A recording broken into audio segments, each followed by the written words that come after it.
everybody, welcome back to Kate Rebel's Realm. I'm Kate Rebel. Thank you so much for coming back. This is part 2 of the Nightmare Council faction, and I hope you guys have been enjoying this. I sure have. There's been some juicy stuff going on, and yeah, we're gonna get into it. I'm pretty pumped because the Nightmare Council is one of my favorites, so let's get into it. Alright, let's jump into it. We left off before talking about greed. This man, this myth, this legend. Let's get into his story. One of the overseers of the Nightmare Legion, representing greed. One head is the greed for wealth, and the other is the greed for power. Each head has its own independent mind. Instead of using muscles, he likes to use magic to delude the living beings into growing a limitless greed in their mind. The secret tome of greed in his hand, that would be that big piece right there, can reap the greed of other creatures, and greater their greed, the stronger the power. Unlike other overseers of the Nightmare Legion, he does not advocate the use of strength, but rather the control of mind, inducing the living beings to kill each other for their greed. In that way, the Legion can easily conquer the earthly world. I don't know about you guys, but maybe because he has two minds, that didn't make a ton of sense, but that's okay. You know what? He's just a greedy guy. He's just a greedy guy. And maybe he manipulated my mind by confusing it. Damon! We talked about Damon in the first video.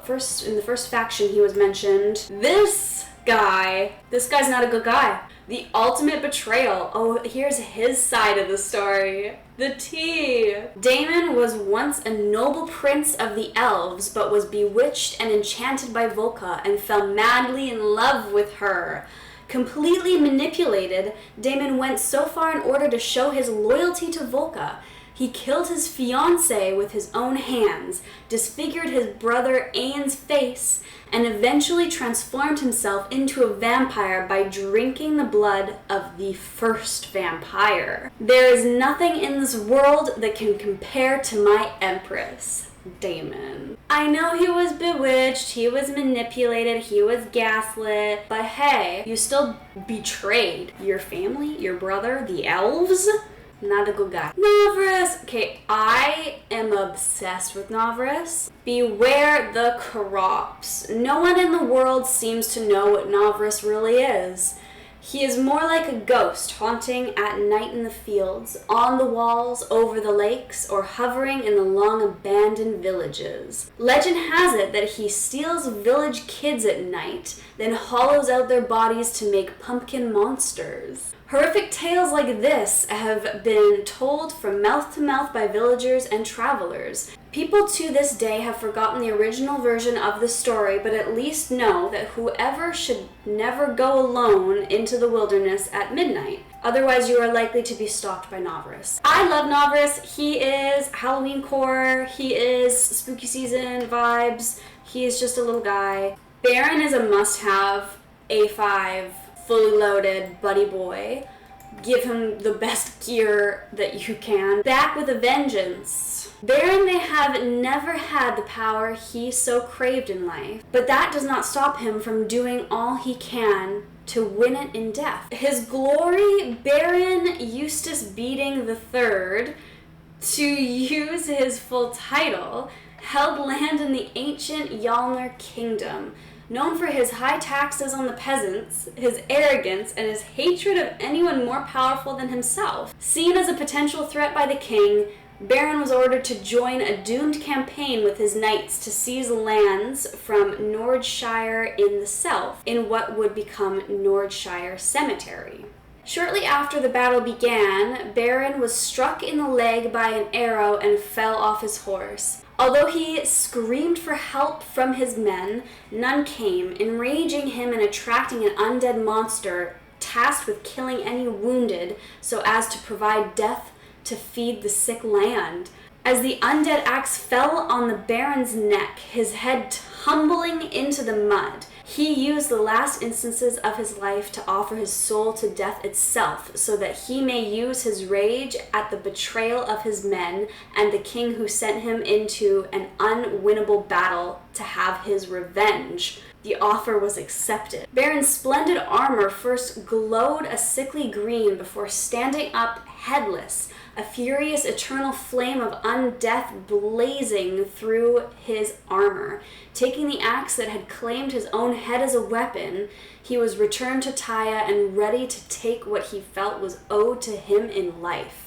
Sensing an opportunity of power in an expanding realm of Nordshire Cemetery, Baron used his rage against those who betrayed him in life. In a furious series of battles, he had shown power he never had in life, killing thousands upon thousands, including the knights who had left him behind in battle. Now, more furious than ever, driven by an insatiable need to reclaim his old lands, he has sworn he shall be king of Yalnar, and all shall join him in undeath.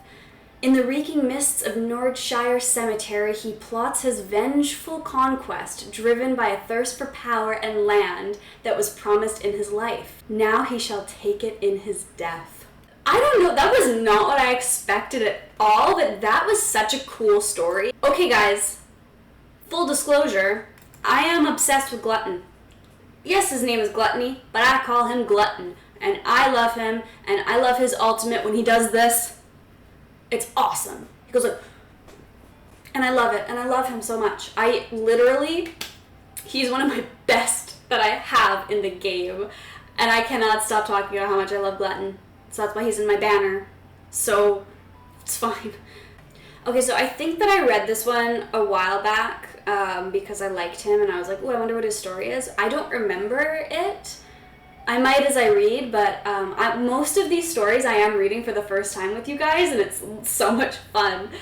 So this one, A Bottomless Pit. As with all other demons, the origins of gluttony are not entirely clear, nor can they truly be understood by mortal minds. At the beginning of time, when all was chaos and raw emotions swirled with physical matter, this matter slowed to form as Taya, while the emotions of pain, rage, hatred, and fear are said to have become demons. Which we know because I think we have most of them. We have the 7 deadly sins in the game, I think. Do we have all of them? We might not have all. We don't have sloth. Ooh, hey guys, make a sloth. Make just like a really like decrepit, like skinny, kind of like from the movie 7 where he's like in the bed. Make someone like that. Kind of like that new one. The new like zombie guy that just came to the game. I can't remember his name because I call him Connor because of Baldur's Gate, and I'm sorry, that reference isn't gonna fly for anybody. That's okay. Gluttony was presumably formed at this time when demons fought intensely with tooth and claw against each other for dominance and the right to rule the land. Amidst the fighting against demons and other early peoples of Taya, Gluttony came to be immensely powerful, finding his power in consuming all he could, taking on the might of the other demons he consumed. To the demons, he is known as Sigharb, the Eternal Devourer, or his true name, which is the very sound of retching. To mortals, he is known simply as what he personifies with his frenzied feeding rampages, gluttony. Gluttony grew to an enormous size, with an acrid stench emanating from his crimson skin, fat from flesh cleaved from enemies with his butcher's blade. Gluttony has eaten and drank everything imaginable, from entire farms and coal heaps to mechs and cannons, explaining his revolting smell. When the demons were cast back by the gods to Magma Inferno, Gluttony could no longer feed his all-absorbing hunger and was driven to eating nothing but other demons, for which he was locked away for eons in a cave deep in Magma Inferno, used to dispose of anything unwanted. Yet as the demon desire for expansion beyond Magma Inferno grew to spite the gods, Gluttony was released and bound by powerful demon magic to be restrained in the Magma Inferno, while he is free to feed to his stinking heart's content outside it. The Nightmare Legion soon came to see his power as a ferocious force of pure greed and, in agreement, made him an overseer in the Legion with a limitless supply of souls of the damned on which to feed in exchange for use of his terror for their nefarious means. And so, Gluttony looks forward to continuing his feast on the unexpected prey beyond the fires of Magma Inferno. Bon appetit! Yes, Glutton! Yes, Glutton! Slay, Glutton! On to Komodo. Komodo's honestly one of, again, I'm just gonna keep going on to the heroes and what they look like, but this is so rad. Komodo, the deadliest of pariahs. Because of his distinctive pale skin and naturally weakened physique, Komodo was unable to master the traditional fighting techniques of scale skin and was ridiculed by his clansmen. Komodo hid every bit of ridicule in his heart by constantly observing the hunting techniques of the deadly predators of the jungle. Komodo managed to develop a unique set of assassination arts and established a secret group of the assassins loyal to himself, the Dancing Daggers. After owning his force, Komodo poured out his vengeful fury on those who mocked him before. The second you see my blade, the next second you lose your head. Komodo. Whoa. See, he's kind of like Predator, but I think that Salazar is more like Predator, but he's still giving Predator for sure. One more!